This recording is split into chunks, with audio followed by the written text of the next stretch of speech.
people sometimes seem to think that everything we write is our opinion, and it's not. Don't shoot the messenger, like we're just telling what the news is. Everybody seems to think like every time we write about lab-grown diamonds, we're advocating them, and I'm not. It's part of the market, and we're just telling you what's happening with them. As an editor, one kind of rule that I live by is verbs are the most important part of speech. Your verbs move the story forward, they're action. You want it to be swift and you want it to be succinct, and it's got to move. And we just got to be able to move through the story, and you do that through verbs.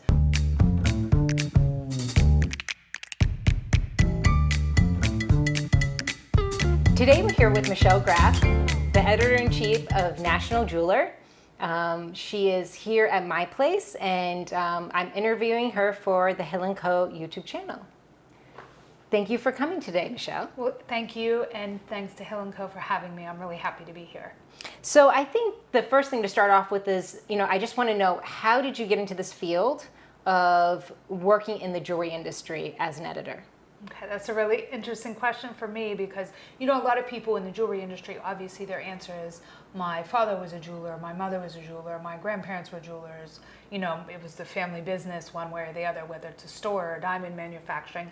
I actually was a journalist first. I studied journalism in college, and I used to live in Atlanta. I worked for CNN, and then I worked for a newspaper. I was a reporter and editor for newspapers down there. And then I really kind of I think in my late 20s, I had kind of outgrown Atlanta. Atlanta was a nice city, but I wanted to live in New York. I wanted to go where all the kind of journalism jobs were. And my best friend was living up here, and I'd come up here and visit all the time, and I just knew I wanted to live here. So when I moved here, and this was 2007, so this was before the economic crash, and this was also when print was still, I don't know if you would say it was king, but print still had a place, a bigger place than it does now. And there were just tons of journalism jobs available. And I moved here. I applied to a job at that time with Nielsen, because Nielsen owned National Jeweler, like the Nielsen ratings. Yep. That company owned National Jeweler. So I applied for a job at Nielsen for this publication called National Jeweler, and my original title was Diamond Editor. Oh, and interesting. The job was advertised, and it said the description was something along the lines of cover a challenging industry and fly all over the world, and daily newspaper experience needed. And the flying all over the world and the difficult part appealed to me, and I had the daily newspaper experience. So I got this job in 2007, and like so many people in the jewelry industry, and I'm finding as I get older in other jobs, I never left. You got caught, and that's it. It sucks you in. It just sucks you in. Same thing with me. But you learn so much about it. It's like, what else would I do with all of this knowledge? It's so specific. It is very specific. It's almost like speaking a foreign language sometimes. Right. And then, we'll talk more about this later, but yes. I'm sure we'll get to that. Yes, we'll get to that. One question that I had was, how do you determine what stories or press releases that you choose to do a story on? Well, that's a really good question. That's probably one of the most difficult parts of my job. Like, we publish our daily newsletters. I'm sure many of your listeners know today, and we do, let's say, 5 or 6 stories a day, which sounds like a lot, but with all the information coming in, it's really not. So I rely a lot on the other editors who work with me. They're all, I have National Jeweler kind of running like a mini little newspaper, and that's just because that's what I've experienced doing. So everybody has what I would say a beat. We have Brecken, she's a senior editor, gemstones. We have Ashley, she's senior editor, fashion, and we have Lenore, she's our associate editor for news. So Lenore covers the public companies that sell jewelry, the retail end of things, both independents and what we call the majors. Ashley is fashion, so she's new collections, trends, and Brecken is color gemstones. Brecken also on our way to being a GG. Yes. So Brecken is color gemstones. So they know what's going on in their little spheres. I can't know everything about every single aspect and everything going on. So they come to me a lot and say, hey, I heard this, or there's a new collection I'd like to cover, or, this company is releasing its financials, or this company went public, I'm going to go through the 10Q and pull out interesting bits, or, they're very good at coming with the ideas. So that's part of it, that they come to me with ideas. And otherwise, I just try to pick things that I think are relevant for the industry. Things that matter to people owning businesses. We have columnists who write for us. We just ran an article today about 7 steps for building a brand advocacy program at your business. So articles like that, any kind of this person left this company, moved to this company. People are always interested in that because it's a very, people in the industry kind of, stay in the industry and they go from this company to that company. And it's basically like adult gossip, right? Like people are interested in when somebody leaves one company and goes to another.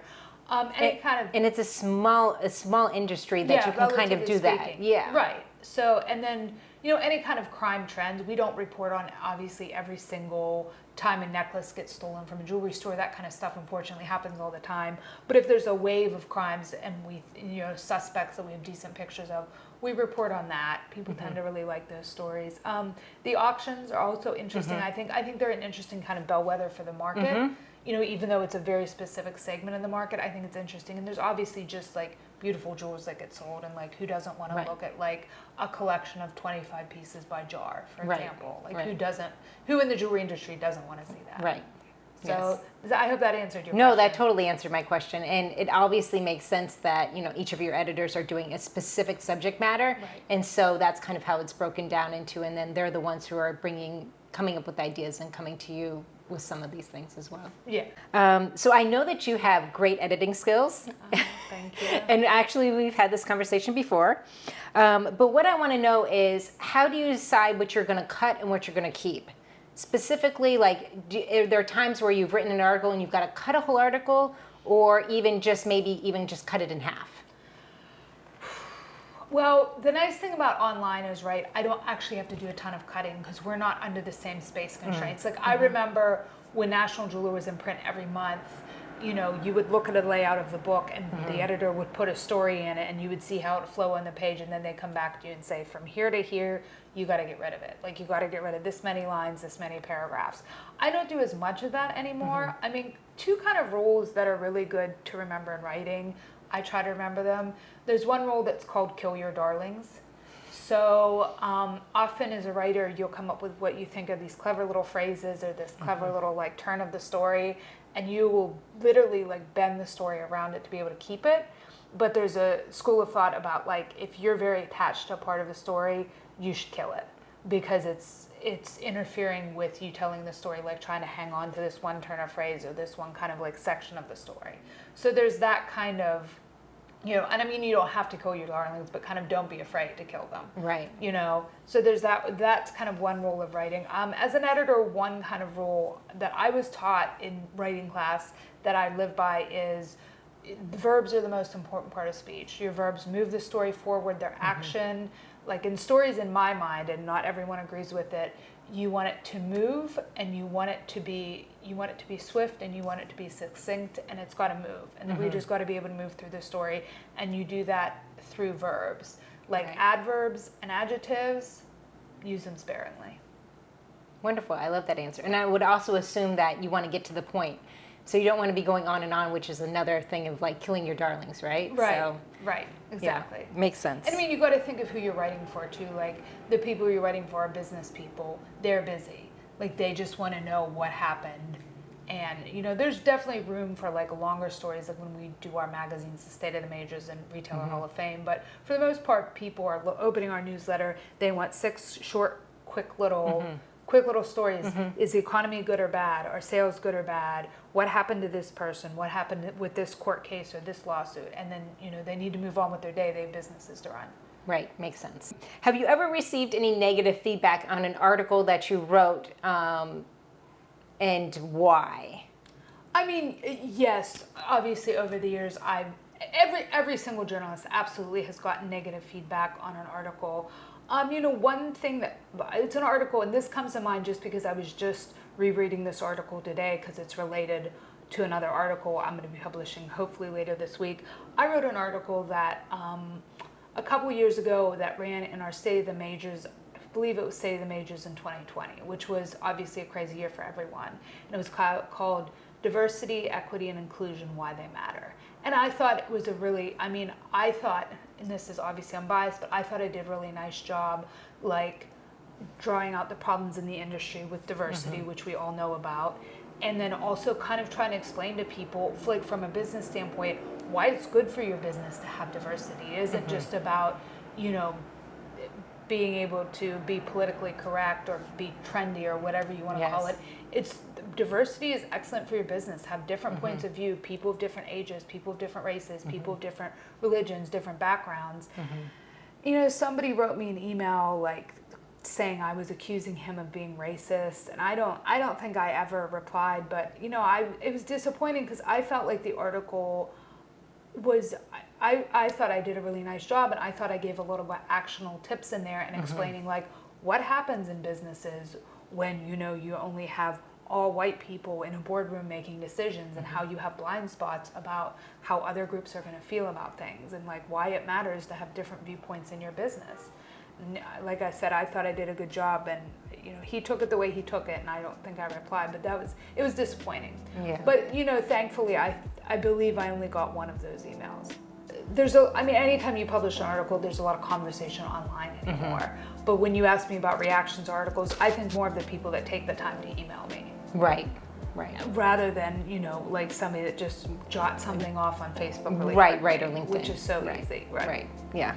Hi, El Hill here. Do you want to learn how to get on the phone with any buyer that you want to work with without an introduction or a referral? Click to get the downloadable that we've made for you that you can start using right away and will be really useful for your business and growing your revenue. This is an interesting question, and you kind of maybe sort of answered it, but what theme or subject matter, specifically in the jewelry industry, do you like writing about most? I really like writing about jewelry history and antique jewelry. Ooh, I like which that. Has nothing to do really with what I'm supposed to be doing. Like I'm supposed to be on the diamond beat, but I'm the boss, so I just kind of, you know, do what I want. Right. I really think it's so interesting. I love it. We used to do this series that we haven't really picked up again called The History Behind, and it was the history behind all these different kind of pieces of jewelry. We did Victorian morning jewelry, Georgian morning jewelry, acrostic jewelry, and it was so interesting. I love that part of the business, and I love the antique shows. But I mean, as you know, you don't always get to spend as much time doing what you love. Other things get in the way, and with news especially, I can't control the news, so I can't, you know, just be writing on about acrostic jewelry every month that I'd like to. Right. That makes sense. No, I absolutely love antique jewelry, as we've discussed in the past. So I absolutely love that answer. What topics do you think that you want to cover in the next 3 months? Well, I definitely need to, and we need to take a step back now that we're about 6 months removed now? Yeah, about 6 months removed from Russia's invasion of Ukraine, because it happened late February, correct? Correct. Yeah. So we're about 6 months removed from that. And, you know, when I first talked to an analyst for the story I did right at the start of that, he was mentioning how it's going to take some time to like really see the effects of this, like what the absence of that Russian supply in the industry is going to look at. So right now we're working on a Retailer Hall of Fame issue, but definitely this fall, you know, when the summer kind of passes and people get back into gear, I need to really step back and say, okay, what does supply look like now that Russian goods are under sanction in the U.S.? So has it, you know, are prices up? I think they are. Are people trying more lab-grown diamonds? That's a really interesting question. What does the U.S. kind of market look like without supply from Russia, mainly from Alrosa, obviously?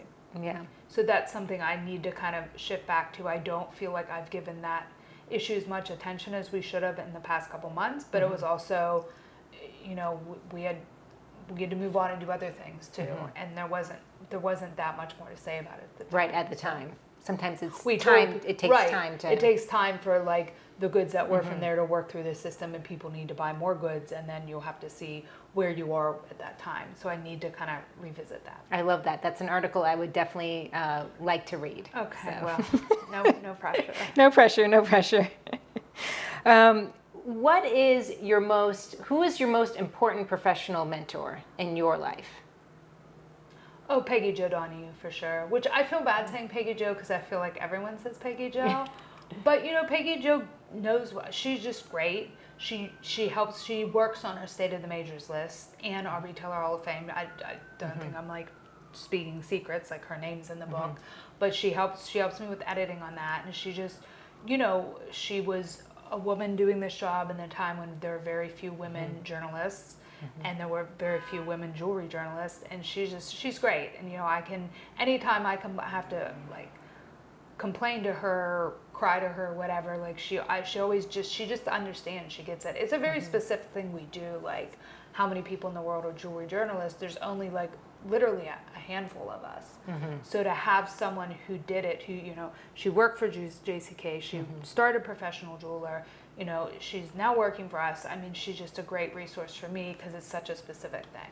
And I would say it parallels her life, I'm sure, in a lot of areas where she can really give you feedback and insight from her perspective, which obviously is integral to your perspective as well, just because it's the exact same path that you've taken. Yeah, and I mean also from like an editor's perspective, when she leaves notes and stories from here, I ask her about something, she has years of decades of a view of the industry that I don't have. She's like, well, this person actually used to work here, and that actually happened back then, and this is kind of a repeat of, she has a longer view of, I mean, I've been doing this since 2007, but she has a much longer view of the industry than that. Okay, when are you the most productive? Morning person. I'm up every morning, partially due to my cat, but I'm up every morning like between 6 and 7, even on the weekends, and I will get up in the morning and I'll throw a load of laundry in, and I'll, straighten my place. I go for runs in the morning. I'm working in my garden upstairs. I'm very productive in the morning, and I feel very, very tired at night. Probably because I get up so early, but I think I'm like my dad. I'm just wired as a morning person. Like I'd rather get up early and go to bed early. That makes sense. And I think that's very similar for a lot of people. Yeah. So. Although I think a lot of writers are wired as night owls. And the opposite, right? Yeah, and but they I'm not. Stay up all night writing and they sleep all day. Right. Yeah. And obviously either one's fine. But yeah, I'm wired as a morning person. So what would be one piece of advice that you would give somebody starting out their career in the jewelry industry who wants to be an editor? Oof. Find another career. No, that's not a good answer. I think the editors today, they're really going to have to be, like, first of all, I think everybody needs the fundamentals and basic of journalism. And I think even if you're going to be doing stuff that's more on the digital side, more video, more stuff like this, more TikTok, Reels, more kind of like dicing things up for those kind of social media platforms. I think the basics still apply. Like, you need to go to the source and ask the questions yourself, ask the right questions, verify. And, don't think that because it's a digital age now and there's a print that, it's fine just to re-report what everyone else is re-reporting. Like, you need to get the information and verify it yourself. But, I would also say, and any young person starting out in media today is going to know all this stuff. Like, they're definitely going to have to make themselves, like, get yourself a good internet presence. Get on LinkedIn and like share your stories there and get in conversations there. I think LinkedIn, in my opinion, has really replaced Facebook as where most of the really good industry conversations are happening. Facebook has myriad issues, and I think it's really gone downhill, in my opinion, the quality of the discourse. And now I don't really go on there except to just check my neighborhood buy nothing group, which is amazing. Right.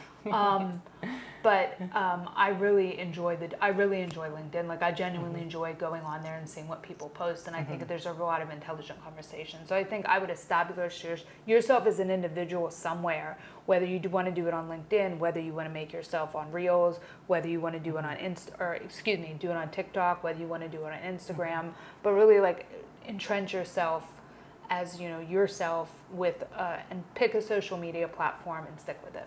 Okay. What are your favorite productivity hacks? Name 3. Oh my God, 3 productivity hacks. I mean, I think number 1, like, you got to put your phone away. Like, your phone is the most unproductive. I mean, as useful as phones are and as convenient as they made our lives, I think that, they absolutely are a huge distraction. You got to put your phone away. Like, turn it over, turn it off, take it and put it over in a different part of your house. I would say that's number 1. Number 2 is I kind of like to draw out different portion. Like, I kind of like to proportion my day to start with, to say like, okay, this morning I'm gonna, get out emails for this story, and then, think about how you need stuff to go. Like for me, I need answers right away. So if I have questions about the story, I need to get those out. And then I moved on to things as the day goes on that aren't time sensitive, that don't need to be done by the end of the day. But like set goals for yourself. Like for me, I would say today, for example, I'm working on kind of this big story about this new collection at Contour, the Radiance collection. And I was like, okay, you're gonna work on your Radiance collection until 3, and then you need to stop and work on this story and send this email and do this, and then I had to come down here and see you. So I think I try to like portion out my day in like segments of like what I'm gonna work on, not bounce around from task to task to task. Like set kind of deadlines to yourself. Third productivity hack, wow, this is really hard. I feel like I need to be more productive. Maybe you could give me one. I think you sound very productive. I feel like I'm a mad woman. Yeah, I don't have a third one, but I will think on that. Okay, that's fine. 2 is fine. Okay, yeah. Okay. If you could have coffee with anybody in the jewelry industry, alive or dead, who would it be? I think Elsa Peretti would be a really interesting person to have coffee with. And I want to go to her castle in Spain, and I want to have coffee there. But not coffee, tea, because I don't drink coffee. It makes me nervous. But I would think she would be, I don't know, there's a lot of people, right? I think she would be really interesting. And another person I'm just curious to meet just because it's Lawrence Graff Diamonds. Because I'm curious, so this is a little bit of an odd thing, but Lawrence Graff actually looks a lot like my dad, and he looks a lot like the men in the Graff family, like my uncle, my great uncle, my grandfather. So I'm curious if like there's some like long buried family connection there, but I've always wanted to meet him and just say, hi, I'm Michelle Graff, we share the same last name. What do you know of kind of like your family's history? And I've heard he's very nice. Side note, I once saw him at Basel. This was in the before times, before the pandemic. So this must have been when I was at Basel in 2018 or 2019. Graff Diamonds had this huge, you'd come up the escalator, and Graff Diamonds had this enormous booth upstairs. And you'd come upstairs, and it was right there. And he was there one time, and he was sitting out on the benches outside the booth making a phone call. And I deeply regret I didn't go up and say anything to him, and I should have. I should have gone over and just introduced myself. I'm sure he'd be like, maybe he doesn't know I exist, but I like to think he's curious as well. I love that answer. What is a common myth about your job? Something that everybody thinks is true that really is not true? I think it's that people sometimes seem to think that everything we write is our opinion, and it's not. Like, we'll just tell you sales are up, sales are down, people are buying more lab-grown diamonds, they're buying less. And sometimes the emails or reactions we get, like, don't shoot the messenger. Like, we're just telling what the news is. Like, I'm sorry, you don't like the answer, you don't like the way things are going. But it seems to be like sometimes, like, I'm just telling you what happened. Or somebody will file a lawsuit against somebody, and this is stupid. And I'm like, well, it's the company's prerogative to spend their money fighting this fight, whether you think it's stupid or not. Like, I'm just telling you what happened, sir. That's interesting. I would have never thought of that people think that because you've written an article, it's you have that opinion of whatever you wrote on. Right, and I don't. I'm just telling you what happened. Right, you're just telling the story. And that's too, like, everybody seems to think, like, every time we write about lab-grown diamonds, we're advocating them, and I'm not. It's part of the market, and we're just telling you what's happening with them. Right. And people get a little crazy about it. They write stuff on Facebook like, oh, why are you always pushing these fake diamonds? I was like, well, first of all, they're real diamonds. They're not fake diamonds, and I'm not pushing them. I'm just telling you what's going on. Well, one time something like this happened, and Lenore, I think one of the editors put it perfectly. She's like, I think sometimes people don't understand how news works. And I was like, I think you're right. No, I love that answer. Okay, so this question is a perfect question for you, which is, if you had to write a book tomorrow, what would you write it on? Oh, I already have a thought about a book, and this has nothing to do with jewelry. I want to write a children's book about my cat, Salem. Oh, I love that. I just want to do something totally different. I think he's really special. I mean, I'm obsessed with my cat. I don't think this is a secret, and I don't care either. But I just think it was like cute how we found each other. We kind of found each other in the middle of pandemic, and there were a lot of like little things that fell into place, that how I ended up with this specific cat. He was like the last of his litter, and his mom was about to abandon him because mother cats are like, they'll feed for, I think, about 5-6 weeks, and then they kind of go off. you know, and it's just, I mean, it's not cruel, it's just nature, it's the way it works. And, you know, he was the last of his litter. All his brothers and sisters had been adopted, and he was the last one there. And, you know, I'd wanted a cat for a long time, and I had tried to get one through a rescue, and then I found him through someone in the industry. And I just think it's an interesting story about, like, I needed him and he needed me. And I think that's such an interesting little lesson to teach children about, like...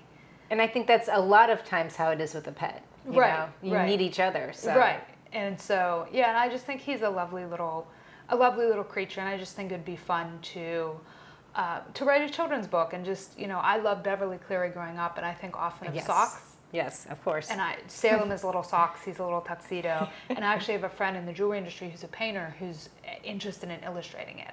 I don't know, you know, how it will go, if anyone will want to publish it, but I think it just might be a fun little exercise. And just as a note, I have no idea how to write a children's book, so. Well, then I think you need to do it. Yeah, right.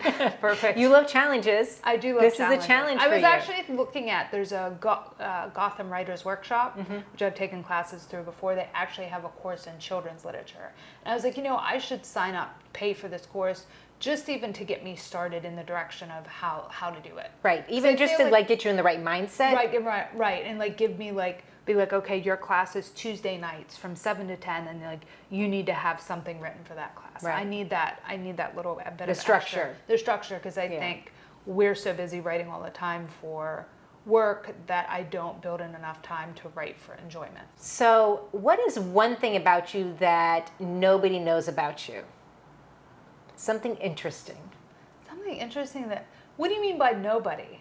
Well, I mean, not nobody, but a lot of people. Tell me something I don't know about you that I would find interesting. I think probably I would go with that I'm a distance runner, and I don't know if you knew that or not. Well, I knew you were running, but I did not know distance running. Yeah, so I ran a marathon in 2019, and I've run many half marathons. I don't know if that's interesting, but it's something I really like to do, and I don't know if everybody would know that about me. So no, that's exactly what I'm talking about. I don't tend to share a lot of stuff on social media, so I don't know that. I think there's probably a lot of things people wouldn't know about me. I've been in the same book club since 2007 too. Oh wow, that is a long time. Yeah, I think it's some sort of record. That is definitely a record for sure. So that's also interesting. Right, that's very interesting. So you're going for like, oh my gosh, you'll be. Well, in a couple more years, it'll be 20 years. Wow. Yeah, I know. That's a lot. And we've, you know, it's the same core group, and, you know, people have got married, and they're now, you know, people have had kids, and it's just, it's a good group, and it's, you know, it's survived a long time. Right. I don't know if I'm cursing if I mention it here, but. If you could live anywhere in the world, where would you like to live? You didn't have to work, money was no object. You know, I don't think if I didn't have to work and money was no object, I don't think that I'd stay in one place all year. I think I'd kind of move around. Where would I like to live? That's a really good question. I mean, I think definitely maybe I'd have a place, and I'm thinking like Greece or the south of France, somewhere over there. I mean, I realize those are two very different places, but a place somewhere in Europe with like beaches, and that looks, because everybody in the world except me seems to go to summer vacation in Europe. In places with water. My neighbor just sent me a picture today of her husband swimming in a pool in Mallorca, and I was like, oh, that looks really nice. So I'd probably have a place there. I mean, I definitely, like, if money were no object, I'd have a brownstone, like, somewhere in Brooklyn. Right. Definitely backyard, big garden. So I'd have a home base in New York. I'd probably keep some kind of warm weather place in Europe. Maybe like a place in Maine. Yeah, that's a really good question. What is your favorite piece of jewelry or your favorite stone?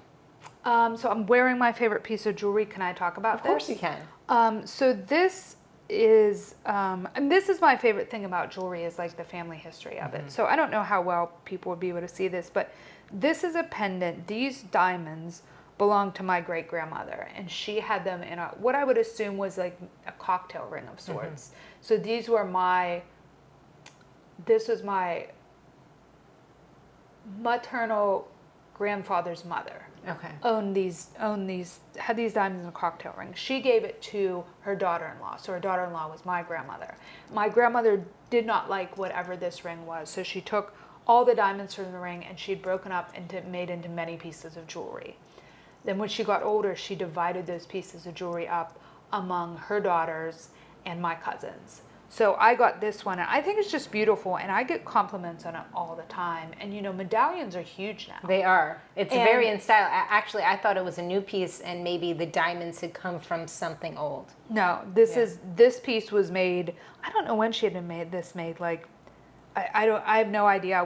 She told me about the diamonds coming from her mother-in-law, but I wish I'd asked more questions.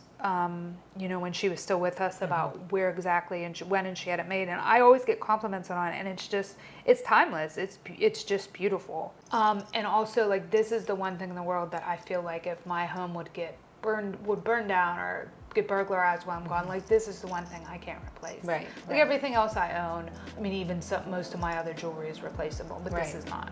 Right. No, So I was of course. just, it always It's comes sentimental. with Right. Yeah, it always just comes with me. Wonderful. Well, thank you, Michelle, for Thank you, joining me Andrea. today and at my home.